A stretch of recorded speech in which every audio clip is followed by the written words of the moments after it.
Hey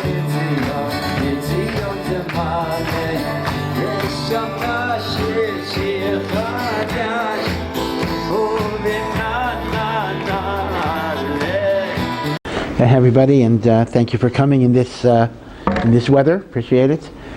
And obviously we're in the Parshiot of Yetziat Mitzrayim, and we read at the end of last week's Parsha that Moshe Rabbeinu was a very reluctant messenger. He argued with HaKadosh Baruch Hu over and over and over again. According to Chazal, God was arguing with him for an entire week.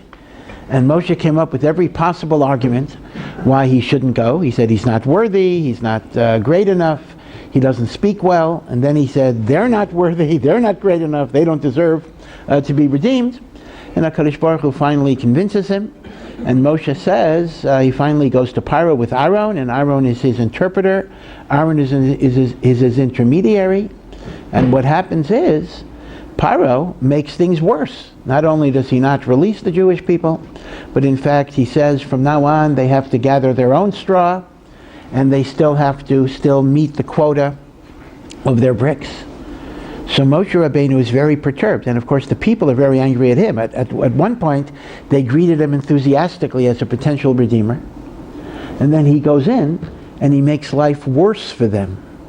So he's lost a lot of friends in the general Jewish population, and he goes to the Almighty and he says, Lama hariosa liyam hazeh? Why did you make it worse? Lama zesh lachtani? Why did you send me? I didn't want to go. Wasn't it bad enough that it has to be even worse? And at the beginning of this parsha, God rebukes Moshe by saying, I appeared to the Yavos, to the forefathers, the patriarchs, Avram, Yitzchak, and Yaakov, and I made promises to them, and in their lifetime they didn't see a lot of those promises. But they never complained. They always had faith. They always knew there would come a time. Why should you be lacking in faith? That's a real tochecha to Moshe Rabbeinu. It's a very complicated situation. It turns out eventually the storyline of the Torah is Moshe Rabbeinu is the greatest of all. I mean, that's kind of the basic idea. And yet we find that Moshe Rabbeinu too had struggles in faith. Moshe Rabbeinu too had questions. Moshe Rabbeinu too, of course, he had a good source to ask those questions. He could pose them directly to God. But I think that's an important lesson in and of itself, that even the highest level of spiritual greatness, one still has struggles in life, struggles in faith. And this was a true crisis of faith for Moshe Rabbeinu, that everything he wanted to accomplish simply utterly failed. And not only was he not successful, but he made things worse. And God tells him basically that there'll be a redemption, etc. And HaKadosh Baruch Hu uses 4 lashonot of redemption. This is a very well-known teaching of Chazal. Tell Bnei Yisrael, I am God, I am the God that is faithful. V'hotzeisi eschem, I will take them out of the burdens of Mitzrayim. Hitzalti eschem mi'aveidasam, I will save them from their work. Go'alti eschem, I will redeem them bizroa netuyah, with an outstretched arm. Ubishvatim gedolim, and with great judgments. V'lakachti etchem li li'am, and I will take them for me, unto me as a nation. These are called, in the language of Chazal, language of the Gemara, Arba Lishonot of Geulah, the 4 terms of redemption, Hotzeisi, Hitzalti, Go'alti, Lokachti. And as you know, this is the primary reason, it's not the only reason, this is the primary reason why Chazal enacted it at the Seder. We have 4 cups of wine. The 4 cups of wine are a celebration of the 4 terms of Geulah that HaKadosh Baruch Hu used in speaking to Moshe Rabbeinu. Now, there actually is a 5th expression. The 5th expression is the next pasuk, Hevesi etzchem el haaretz, I will bring them to the lands. And because of this, there is one opinion in the Gemara that actually says there have to be 5 cups of wine. And we don't paskin that way, but there actually is a minhag among some Hasidic groups, maybe because they like to drink, that they do have 5 cups at the Seder. But even though we do not have 5 cups at the Seder, some say that is the halachic origin of Elijah's cup, the cup of Eliyahu, which we do not drink, because the concept is that the bringing to the land is not fulfilled by the fact that we live in the land now. It's a messianic prophecy of the building of the Beis Hamikdash, and as a result, who will announce Mashiach? Eliyahu Hanavi. And therefore the kos of Eliyahu Hanavi is the cup that we will drink when Mashiach comes, and the fifth Lashon is going to be fulfilled. So we have this concept, though, that there are 4 Lashonos of Geula, not counting the 5th one, and that is why we have the mitzvah of the 4 cups of wine. Now the question is very obvious. What exactly is the concept of the 4 Lashonot of Geula? Yetziat Mitzrayim was a single event. Hashem took us out of Mitzrayim. What are the 4 Lashonos of Geula? So I'm going to give you tonight 2 explanations. One is the explanation of the Nitziv, which is more of a rationalistic, historical explanation, and the other is that of the Meshech Chochma, Reb Meir Simcha, the Or Sameach, who gives more of a spiritual explanation. The Nitziv actually points out that Yetziat Mitzrayim was not a unitary event, rather the Jewish people were freed in various stages. And he shows this in the Psukim. He says, stage 1 was the following. At the height of the slavery, they were involved in what was called Avodat Perech. Avodat Perech is very hard, back-breaking, humiliating, and even worthless type of work. The Gemara mentions that they were told to do construction projects where the buildings collapsed. Or men were commanded to do women's work. Women were commanded to do men's work. In other words, part of the Egyptian mentality was not simply to get work out of the Jews, but to humiliate them, to break their spirits. So that's called avodat perech. Perech means back-breaking, but it has 2 connotations. There is the breaking of the back, so to speak, and there is the breaking of the spirit. Pricha also has a psychological connotation. In fact, they tell a story, it may be apocryphal, about a fellow in a concentration camp that was turning a wheel or doing some work, and supposedly something was being done behind a wall. As a result of his movements, he thought he was doing some type of construction activity, and then eventually he was able to see what was going on behind the wall, and nothing was happening at all, meaning it was totally worthless. And the story goes, maybe it's a legend, that he committed suicide because the concept of so much work without any type of productivity is very, very devastating to the human spirit. In Greek mythology, of course, that is the story of Sisyphus, the ultimate punishment of pushing the boulder all the way to the top of the mountain just to have it roll down again, over and over and over again. No point, no productivity. So stage 1, in other words, the height of the slavery, what's called avodat perech, humiliation, the breaking of the spirit. So the first geula that occurred during the Makos, the Nitziv actually says that Paro did make various concessions during the Makos. So the first thing was they were nigal from avodat perech, but they still remained avodim, meaning to say there was no longer a campaign of humiliation and breaking their spirit, right? So that's the first lashon. They were taken from that, but they were still avodim.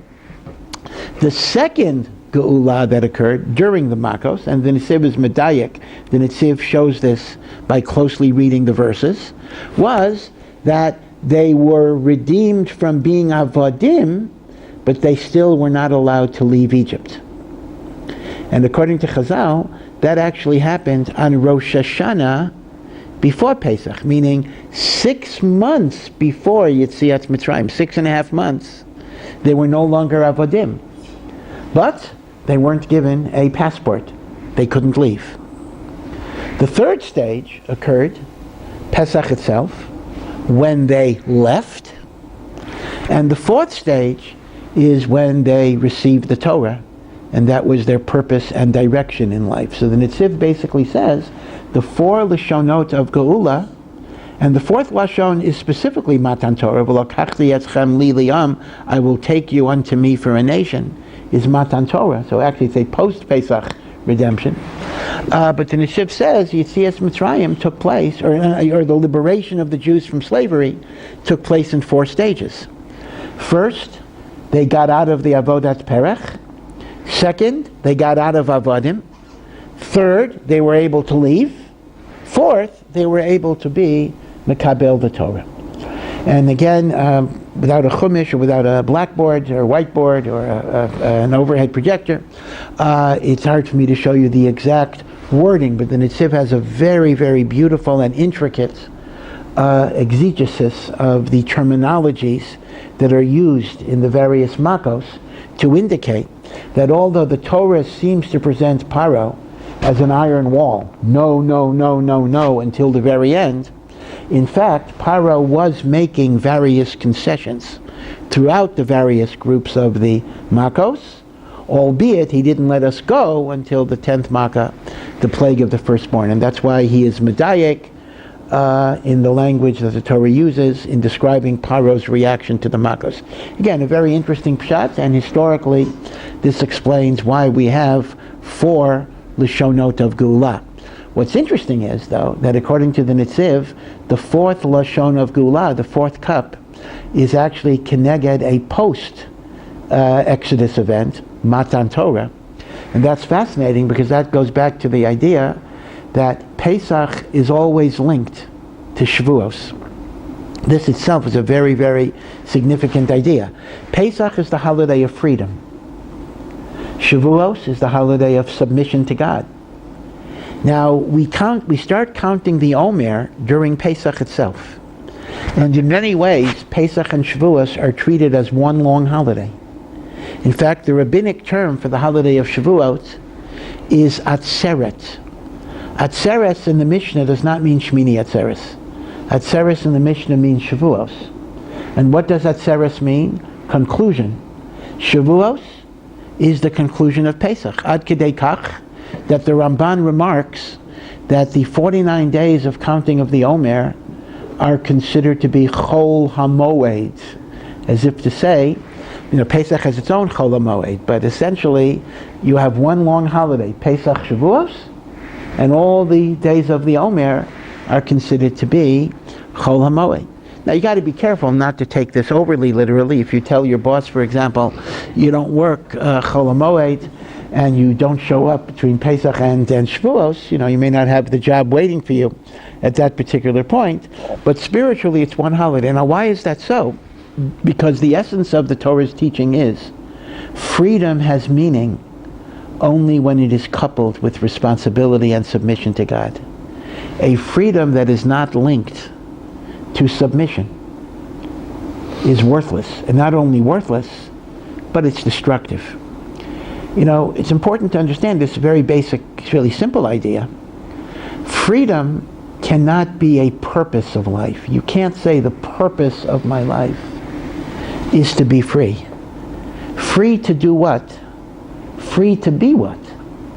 The most you can say about freedom is an enabler that gives me the opportunity to do what I'm supposed to be doing with my life. But freedom itself is not a purpose. And that's why the Torah constantly connects Pesach and Shavuos. Number 1, by Sfirat HaOmer is the outstanding example. Number 2, Chazal make the point that the grain offering that is brought on Pesach is a barley offering, which was typically, before cholent was invented, was typically fed to animals. The grain offering that's brought on Shavuos is wheat, which is human consumption. Pesach is animal liberation. Shavuos turns into human dignity. A Pesach without a Shavuos, you're no better than an animal. In fact, I'll share with you a speculation that I had. Again, I'm not sure if it's right. Ashkenazim have a custom, and it's only a custom. Some people treat it like a sacrosanct thing, but it's a minhag, that after you eat the matzah and the maror, and you're about to start the meal, the very first thing you have is a hard-boiled egg. It's not a chiyuv, but this is a custom.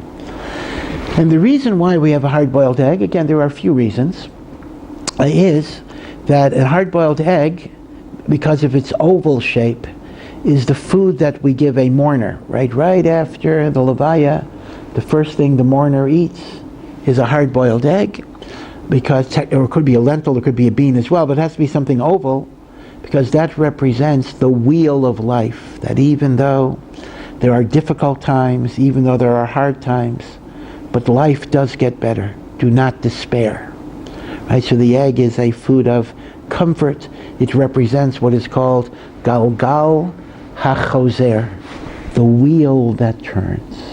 There are going to be hard times. There are going to be good times. Do not be despondent when times are tough. Do not be overconfident and arrogant when times are good. You know the famous medrash that Shlomo HaMelech wanted to make a ring that would give him the wisest advice that anyone could give him. And the advice that was inscribed on the ring was Gam ze yavor. This too shall pass. Whatever it is, this too shall pass. So the egg is the food we give to a mourner. So what does that have to do with the Seder?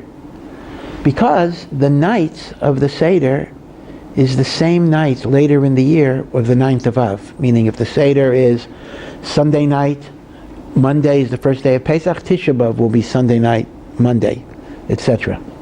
So therefore, we think about Tisha B'Av Leil Seder, especially since we don't have the Korban Pesach.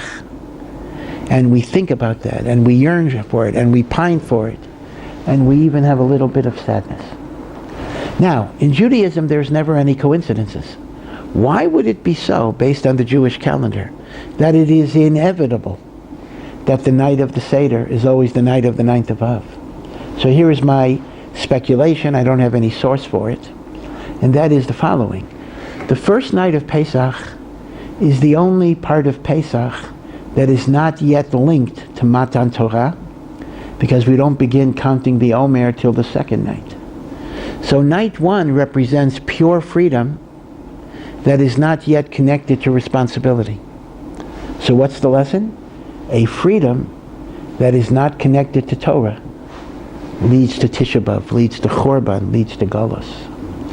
And this is a very important idea, because Eric Fromm, he happened to be Jewish, but he was hardly a religious person. Eric Fromm once remarked that we make a very big mistake when we define freedom as freedom from something. That's only a negative. Freedom has to be towards something. It has to be towards a goal. And one needs to think hard and strong as to what is my life about. And that is why there's a linkage. But the point I'm making from the Nitziv is that in spite of the fact that there's no Omer, there is still an allusion to Matan Torah, even the first night, because that is, according to the Nitziv, the fourth cup. The fourth cup that is corresponding to the language "V'lakachti etchem li liyam" is actually Matan Torah. So in a sense, that almost undermines the thought that I just said, because you actually are bringing in, at least symbolically, of course many people wouldn't realize this symbol, but you are bringing in Matan Torah, even the first night, via the Geula of the fourth cup. And finally, I'm now going to move to the Meshech Chochmah, but one other point. There was a marvelous Indian poet who died a number of years ago, Tagore, who, again, was not writing about Judaism at all. I'm not even sure if he knew any Jews, probably did. And Tagore once gave a beautiful metaphor for the notion of submission. And he said, a human soul is like a violin string. Within every one of us, there's a tremendous capacity for music, for beauty, for radiance, for holiness, for goodness. Now take a violin string and put it on the table totally loose, unencumbered, not tied down, no responsibility, so to speak. What music can you get out of that string? Can't get anything. So paradoxically, on some level, the ability of the string to express the beauty within is only when the string is tied down. So we think submission to God stymies us, it squashes us, it takes away our creativity, it takes away our ability to self-actualize, when in reality it is only that submission that will give you the maximum ability to do it. And I think about a totally secular analogy. If you say, for example, let's take something like music and art. So let's say you listen to a jazz musician who does a lot of riffs, does a lot of improvs, and you say, I want to play the trombone like that. So you never had lessons before, so you start taking lessons, and your music teacher tells you, you got to practice scales for the next 3 hours. You say, I don't want to do scales, do, re, mi, fa, do that 100 times. I want to do riffs. But here's the thing. If you try to be creative without submitting to technique and mastery, you're no better than a 2-year-old. A 2-year-old can also pick up, I don't know if he has the lungs yet, but whatever, he can pick up a musical instrument and start blowing into it, or start banging piano keys.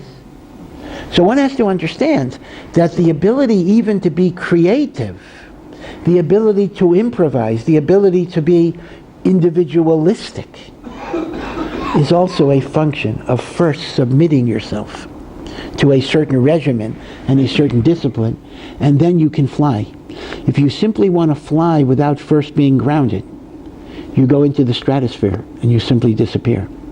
And therefore the idea that I want to be creative, I want to be me, I want to be an individual, I don't want to be locked into boundaries. Well, Judaism, and we talked about this many, many times, Judaism certainly wants us to be individuals, wants us to be creative, wants us not to be monochromatic. Now, sociologically, why that doesn't always happen is an interesting question, but do not confuse the sociology of Jewish religious communities with what the Torah itself encourages and fosters. But in order to have that creativity, you have to be rooted in submission to the will of HaKadosh Baruch Hu. And that is why the freedom of Pesach is always linked to the submission to HaKadosh Baruch Hu.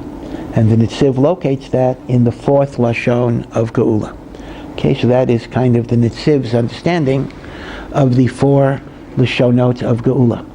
So now let me mention the thought of the Meshech Chochmah. The Meshech Chochmah points out that the reason there are 4 terms of Geula that are utilized is because when a nation or a person is enslaved over a long period of time, there are 4 distinct dangers that they face. So the 4 Lashonot of Geula are not chronological stages of redemption. Rather, it was a unitary redemption, but there were 4 sakanos that we faced from which we had to be saved. And that's why there are 4 Lashonos of Geula. What are the 4 dangers? So danger number 1 is one of physical annihilation. When you're a slave, your life, your physical existence is very precarious. You might be killed by a taskmaster. You might die of disease. I mean, again, thinking about the Holocaust, disease, starvation, brutality, hard work. I was going to say marching in the snow. That probably was not a problem in Egypt, but whatever it might be. Or dehydration, dying in the heat stroke could certainly be something. So whether it was the Egyptians intentionally killing babies, or whether it was the brutality of a taskmaster that killed you if you didn't meet your quota, or whether it was dying of disease or starvation, there is no question that physical survival was a major problem. And therefore the concept was, the first sakana that you face is that of physical annihilation, from which you need God's redemption. The second problem you face is that of spiritual disintegration. That over a long period of time, you lose your values. Either you become assimilated to the values of the host country, or generally through the koshi ashibud, the difficult, inhumane conditions, you lose faith in God. Indeed, this happened to the Jewish people. Over the years that they were enslaved, most of the Jewish people were idolaters. They worshipped idols. They stopped doing bris milah. Only Shevet Levi remained faithful. Ad kedei kach, that at the splitting of the Red Sea, the sea didn't want to split for the Jews. The sea basically said, why are the Jews better than the Egyptians? The Egyptians worship idols, the Jews worship idols. So over a long period of time, one's spiritual sense of values can certainly disintegrate, and this is the meaning of Chazal's famous teaching, that the Jewish people had hit the 49th level of impurity. And indeed, 4/5 of the Jews hit the 50th level, and they did die. So that's sakana number 2, and that is the loss of your spiritual values and your connection to God. And bichlal, even if it's not a question of assimilating to the host culture, but when one's whole preoccupation is on basic survival. And again, if you think about the concentration camps, you can see a number of examples. One no longer thinks, so to speak, of high and noble thoughts. Life is about getting that piece of bread. Life is about fighting to get that last bit of space or whatever it is. And that can sometimes have a tragically dehumanizing effect on a person's spiritual nature. Baruch Hashem, in the case of the Holocaust, we have numerous examples of people who rose above it. But unfortunately, we also have numerous examples of people who were broken by it. And again, obviously, none of us are in any position to be critical or to be judgmental, because we certainly do not know how we would have responded to the awesome challenge that presented. But it is an undisputed phenomenon that this can break your spirit and in many ways dehumanize you, turn you into an animal of some sort. That is sakana number 2, from which God had to salvage us, redeem us. Sakana number 3, the Meshech Chochmah says, a slave loses, now this will overlap with losing spirituality, a slave will lose a sense of history. Those of you, at least from the United States, may remember, and was it in the 60s or the 70s, the phenomenon of Roots. Roots was a book, and then it became a TV show. I think maybe it was a movie as well. A black writer, Alex Haley, traced his ancestors, and it turned out that they were royalty in Ghana, and eventually they became American slaves. They were brought over to the United States. There were some accusations that he made up parts of the book to get into that particular issue. But he wrote very eloquently about the idea that slaves who were separated from their families often grew up without a sense of their history. They had no sense of where they came from. They didn't realize they came from nobility. They came from great people. They came from people of accomplishment. It's as if they were born into nothing. And that is a tragedy of a slave, that a slave no longer has a connection to his roots and can no longer have pride in their origin. And as the old saying goes, if you don't know where you came from, you can't really have a sense of where you need to go. So that was sakana number 3 that the Jewish people faced. A lack, or a lack of historical consciousness. And then finally we have sakana number 4, which is connected, and that is lack of hope. At some point in life, every day, slavery, torture, humiliation, beatings. At some point, a person gives up. At some point, a person no longer has a vision that life will be any better. And that is very fatal. Even in terminal illness, there are actually scientific studies, although some of them might be anecdotal, but they are in medical journals, that say that when a person truly has come to the decision there is no hope, the body itself begins to shut down in various ways. It becomes a self-fulfilling prophecy. When you have no hope, the situation physiologically becomes hopeless, because the body responds to that decision. There's even some anecdotal evidence, as bizarre as this sounds, that people who believe in voodoo, if you believe that if somebody sticks a pin into your effigy, you're going to drop dead, if you believe that, I mean, it's crazy belief, and you see your enemy stick a pin in your effigy, you might drop dead. We can call that a reverse placebo effect, right? Right? In other words, just like people think, if I think the sugar pill is going to heal me, I get better. If I think the pin is going to kill me, I die. It's a reverse placebo. There is this concept. We also see it by, say, elderly people who have a significant event coming up, a wedding, a bar mitzvah, the grand. Keeps them going. It keeps them going. Absolutely so. Absolutely so. Sometimes a person will will themselves, and Hashem goes along with it. A person wills themselves to stay alive for the wedding of a grandchild or a graduation or something. And then they die right afterwards. One story I'll tell you, the great Rav Simcha Wasserman, who was the only surviving son of the Gaon Rabbi Chanan Wasserman, who died in the Holocaust. So Rav Simcha Wasserman was a great, great, great man, but he and his Rebbetzin had no children. And they devoted their lives to spreading Torah in all sorts of locations that were remote.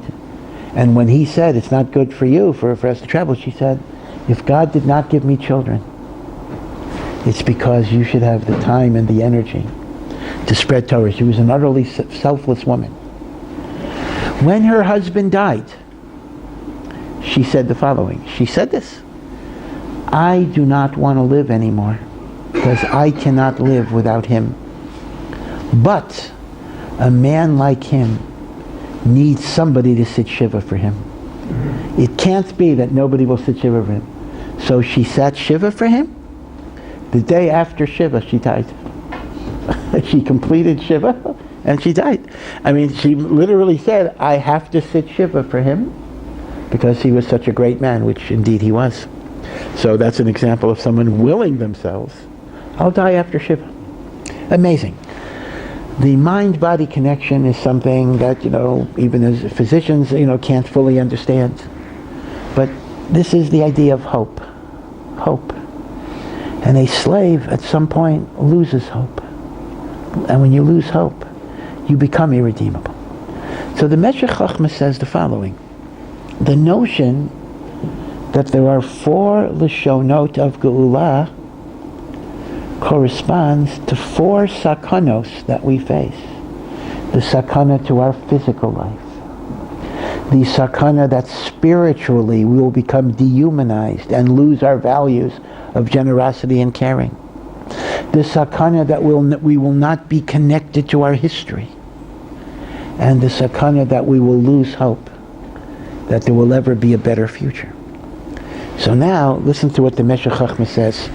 And I actually mentioned this Chazal last week, but now I'm going to come back to it. He says, as a general rule, in order to merit God's redemption, you have to engage in some behavior that elicits the response from above. In the language of Kabbalah, this is called Isarusa Dilatata. That's his Aramaic for an awakening from below. Brings Isarusa Diliela, the awakening from above. So if indeed we faced 4 dangers, and God had to redeem us from those 4 dangers, there must have been some behaviors on our part that addressed those dangers, which elicited the divine blessing. And here the Meshech Chochmah quotes the Mechilta that I mentioned last week, that says that although the Jews were on the 49th level of impurity, there were 4 merits that they had that preserved them. And again, there are different listings in different midrashim, but we're going with the Mechilta. The 4 merits are, they did not change their names, they did not change their language, they did not intermarry, they remained faithful to their wives, and the 4th was they did not speak Lashon Hara against each other to get temporary advantages or the like. So the Meshech Chochmah wants to say these 4 behaviors correspond, they counteract the 4 dangers. And this is how he sets it up. So I'm going to take them out of order to correspond with the dangers that we enumerated. He said if danger number 1 was physical, danger to our physical survival, the best way we counteract that is by not speaking Lashon Hara against each other. Now, he does not mean because of spiritual reasons. He's not talking about learning Chafetz Chaim, etc. But he means that when you're a persecuted community And there is so much temptation to inform on other people in order to get temporary advantages, just as L'tzarenu, some Jews in fact did during the Holocaust. Most of the time it did not help them. The only way you can preserve your physical existence is if you have a united front. We don't crack. We don't give in. This is our community. We have Achdus. The famous statement of either Thomas Paine or Benjamin Franklin. We have to hang together, or otherwise we shall surely hang separately. And therefore the Meshech Chochmah says, the not speaking Lashon Hara, which is Achdus, which is unity, we're not going to give in, we're not going to betray each other, we're not going to be unfaithful or disloyal. That is what enabled our physical survival through thick and thin. And again, you see this idea in the Holocaust. People often were on the verge of dying because of marches or whatever it is, but only because somebody picked them up. Somebody said to them, don't die, stay alive, keep going. That enabled some people to survive. You see this in countless stories about how a sister took her sister and said, you can't go, there'll be Eretz Yisrael, you'll meet different people, etc. Right, so this not speaking Lashon Hara is symptomatic of united front. United front is what maximizes our chances for physical survival. Now, second sakana was the challenge to our spiritual values because of the process of dehumanization. What behavior did we have that managed to salvage our humanity and our spiritual essence? The Meshech Chochmah says the faithfulness of husbands and wives to each other. Because essentially what that means is the relationship of a man and a woman, the connection of a husband and a wife, is a sanctuary of holiness. It is a Beis HaMikdash. And therefore, even amidst the greatest tumah, when there was a loving relationship of husband and wife, that kept the divine presence, just as Chazal say, when a man and a wife live in peace and shalom and harmony, the Shekhinah is with them. And therefore, what protected us from spiritual destruction? It was the relationship of husband and wife.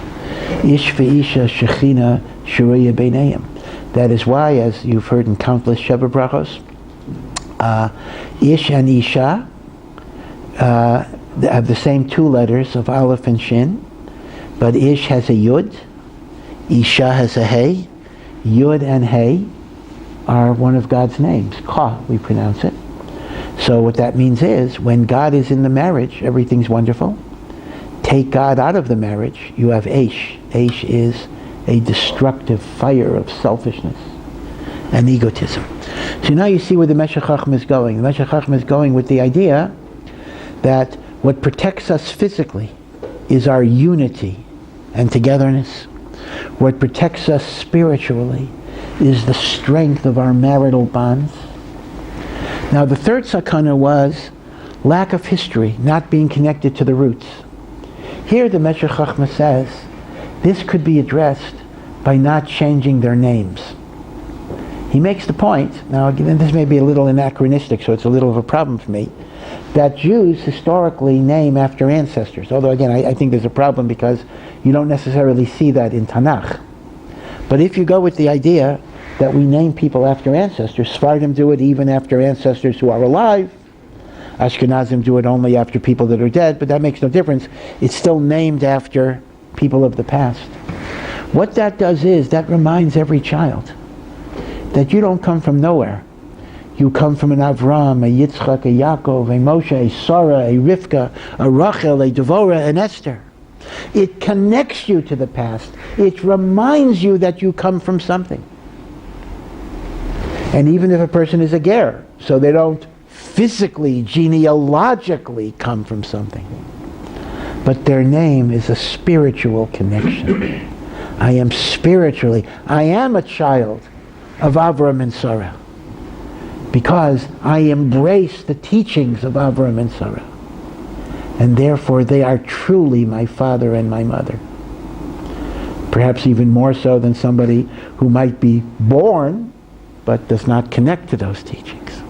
Okay, so the issue is not biological connection, but the issue is I connect myself to that past. In fact, in Yiddish, it's such a beautiful thing. You know, in Yiddish we have all of these diminutive names for children, bubala, mamala, tatala, and sometimes people just use them indiscriminately. I just call a kid tatala.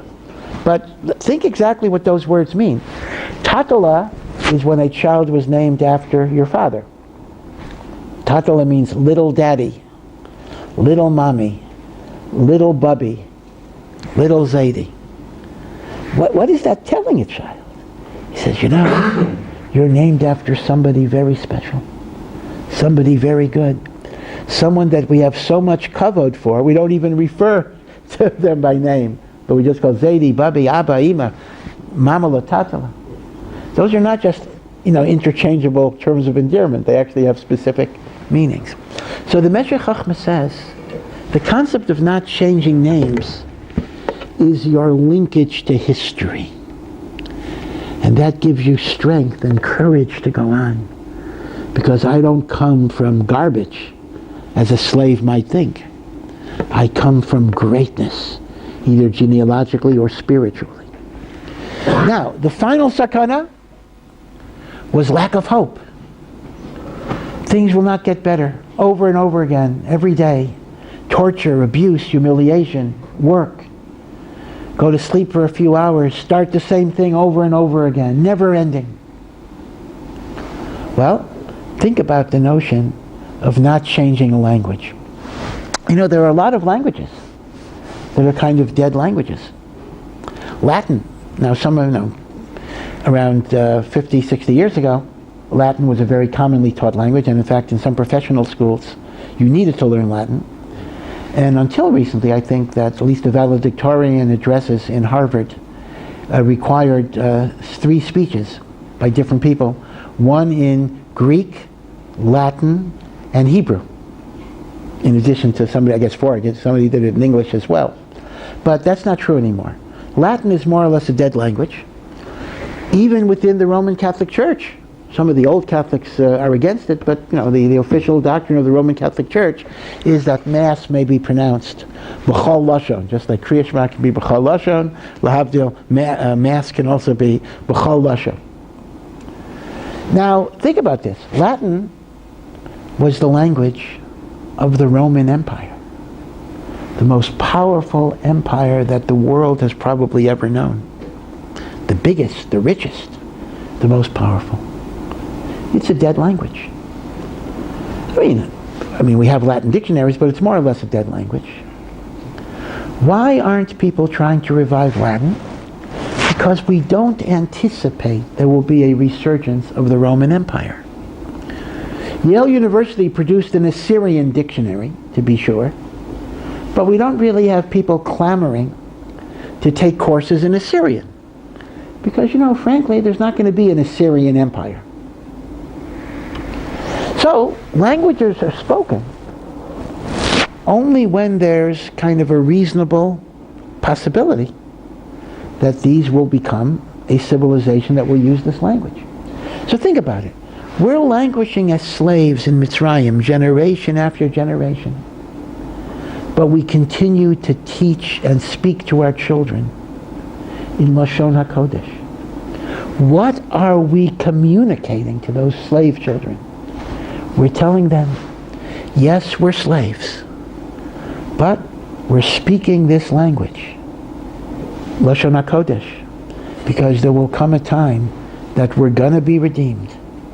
I don't know if it'll be in your lifetime or my lifetime. I don't know when, but that time is coming. And when that time comes, we're going to go to our land, and we will need the language. And this is the language that we're going to speak. The teaching of Lashon HaKodesh, when freedom seems to be an impossibility from a rational perspective, is the greatest affirmation of faith in Geula that one could imagine. The idea that we're not going to be slaves forever, and therefore we have to preserve this language. That's why, Eliezer ben Yehuda, Eliezer Perlman, he was born as a Russian Jew who really became a fanatic. I mean, he was a fanatic in terms of Lashon HaKodesh. I mean, his wife didn't even know Hebrew when he came to Palestine, Israel. And he did not allow her to speak. He prohibited her from speaking either Russian or Yiddish in the house. And for a while, she couldn't say anything. She wasn't allowed to talk. And the story actually goes, Eliezer ben Yehuda's son wrote a biography. I think his name was Ben Sion. And he was a slow talker because, his father wasn't around. His mother was not allowed to talk, so she kind of listened to her husband. But, and therefore he was already 4 years old and he wasn't talking because he never heard any words. So finally one day, Eliezer ben Yehuda comes home early and he hears his wife singing a Russian lullaby to the son. So he was so furious, he broke a chair. So the son's first words were, whatever, Yiddish, I think, no, don't do it. So he said, what made him finally talk was this idea of this fanatical response. But the truth of the matter is, Eliezer ben Yehuda is a controversial person in the religious world because he actually was, he was not religious. He opposed a lot of the religious world. The only rabbi that befriended him was Rav Kook. And he used to go to Rav Kook every Friday to ask Rav Kook she'elot about the meaning of words in Midrashim and Gemara, which he could then incorporate into modern Hebrew. So he was not interested in the teachings per se, but he was interested in the linguistics of what various words go. They tell the story, this is a total digression, but it's such a beautiful story, that one Friday he came to Rav Kook and he spent an hour asking Rav Kook different questions about this word and that word and that word, because a lot of his dictionary was, he made up a lot of words, obviously. He coined a lot of words, and a lot of his words were taken from Talmudic and Midrashic sources.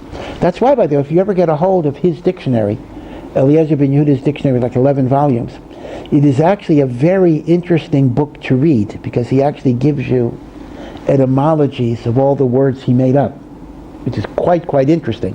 Midrashim and Gemara and Zohar, different sources.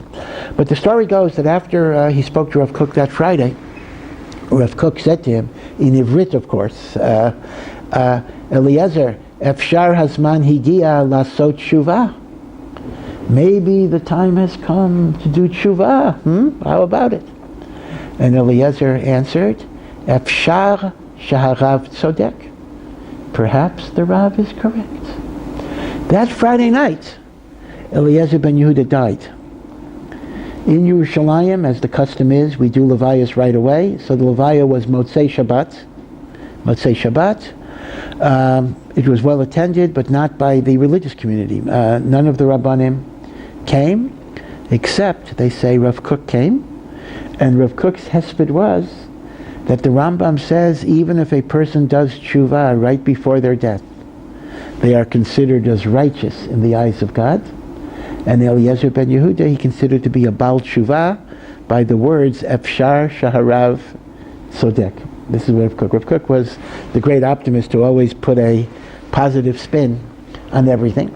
But in truth, apart from whether Eliezer ben Yehuda did tshuva or did not do tshuva, the very fact that he was so instrumental in the revival of the Hebrew language, whatever his motivation was, itself is a tremendous zechut. Because remember that one of the zechuyot of the Jews in Mitzrayim was lo shinu et lashonam. Now I understand if you really want to be critical, you could argue, well, Ivrit and Lashon HaKodesh are not exactly the same. Okay, they're not exactly the same, but they're pretty closely related. I mean, they're at least first cousins and probably closer to brothers. So I think we could subsume even modern Ivrit into the lo shinu et lashonam that they maintained the language. But the Meshech Chochmah is saying, so now do you see the point here? The point that Meshech Chochmah is making is that the 4 lashonot of Geula are because we suffered 4 dangers And we needed God to redeem us from those 4 dangers. But in order for God to redeem us from those 4 dangers, we had to have behaviors in our own life that countermand those dangers. And therefore, if danger number 1 is danger to our physical lives, our behavior was united front. We didn't speak Lashon Hara against each other.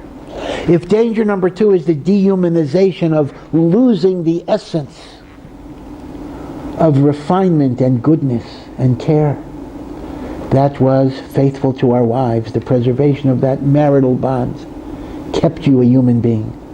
If danger number 3 was not having a sense of history or roots, our behavior was we kept our names that linked us to the past. And if danger number 4 was lack of hope that things could ever be different, that was addressed by teaching Lashon HaKodesh, speaking Lashon HaKodesh, that is telling our children we're not going to be here forever, as bad as the situation seems. Which means those 4 behaviors are the Isarusa Dilatata, the arousing from below that gets us the Isarusa Diliela, the arousal from above. So one final point, just to complete this circle.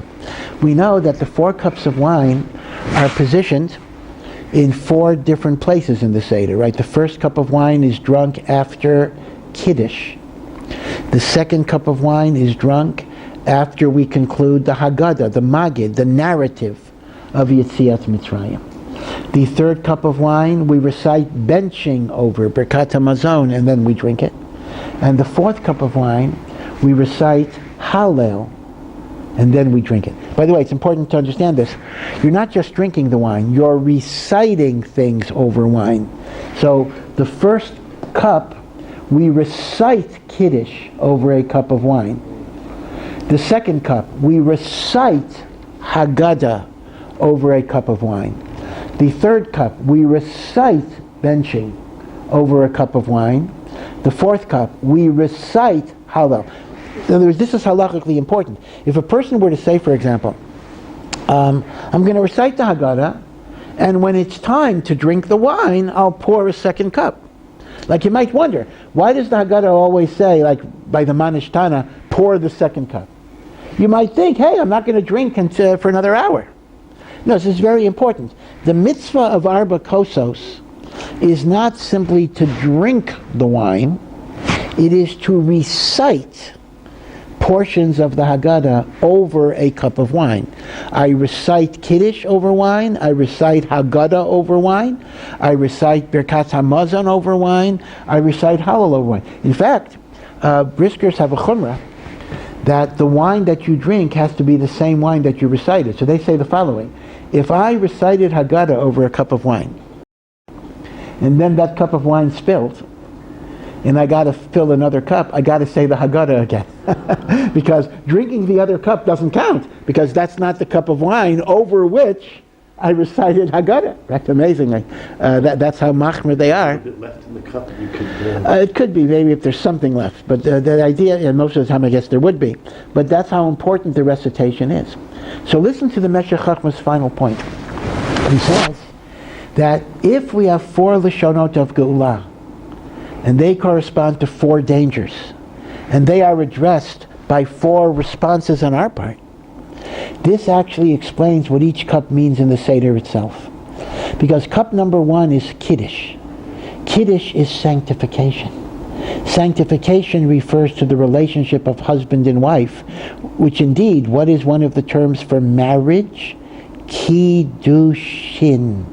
Holiness, sanctification. So the first cup is the celebration of the marital bond that enabled us to remain holy and good, even in the middle of the dehumanization of slavery. When I say holy, I mean in a relative sense, because L'maisa, we were still on the 49th level of impurity, but that saved us from the 50th. Now, the second kos is Haggadah. What is Haggadah? Magid. Magid is the history of the Jewish people. To remember our past, Remember the love that God showed our forefathers in the miracles of Mitzrayim. That corresponds to not changing our names, which is our link to the past. And therefore, the first cup addresses spiritual integrity. This is out of order, it's not the same order. The second cup represents connection to the past. Now, Birkat HaMazon, this is a little less obvious, but obviously, the primary theme of Birkat HaMazon is gratitude. Gratitude for what God has given us. When there's gratitude for what God has given me, I'm not jealous of you. If I'm not jealous of you, I can live with you in harmony. So therefore, Birkat HaMazon is a prayer and a ritual that promotes solidarity, unity, and achdus by ensuring that each person is sameach b'chelko, happy with their lot. And that corresponds to the not speaking Lashon Hara, the group solidarity, that in turn guaranteed our physical survival. We finally come to Hallel. Now, if you remember the Seder, you will remember that Hallel is actually split up.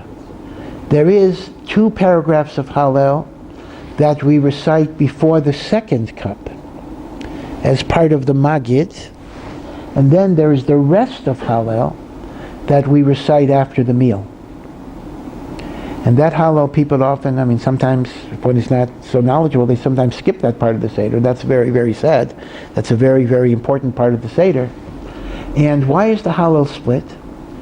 So the commentaries basically say this. The most prominent idea is that the first 2 paragraphs of Hallel refer to Yetziat Mitzrayim, the exodus of Egypt, and you're thanking Hashem for the past. And that's why it's connected to Magid.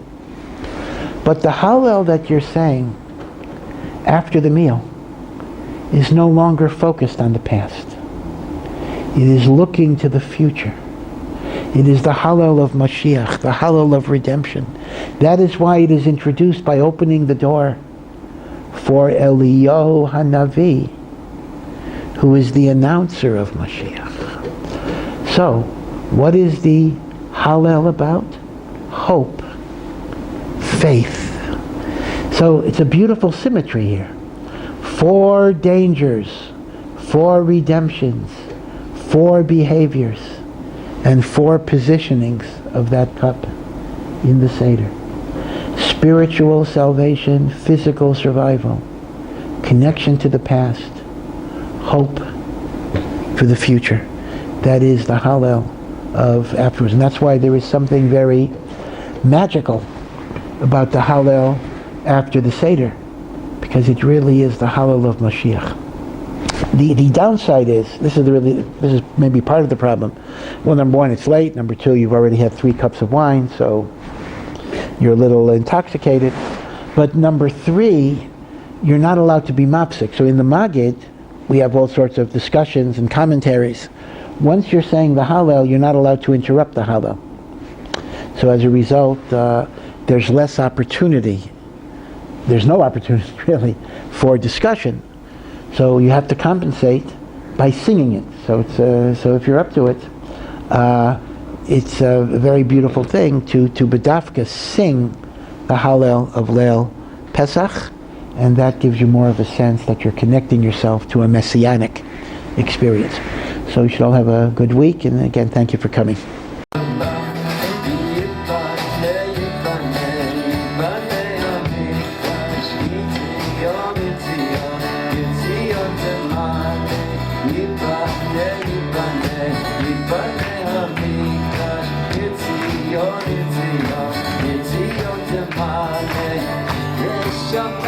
It's